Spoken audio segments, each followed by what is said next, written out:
mwezi wa pili mwaka huu.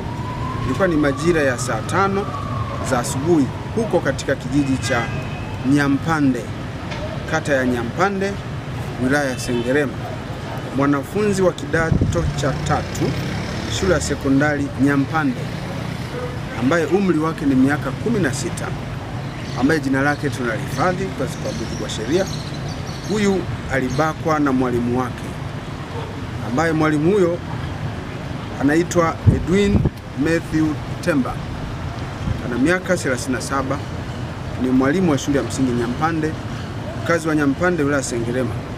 Na tukio hilo la kikatili la ubakaji lilifanyika wakati binti huyu ameitwa hapo kwenye nyumba ya mwalimu kwa ajili ya kuangalia mchezo wa mpira wa miguu. Ndipo mwalimu huyo alipata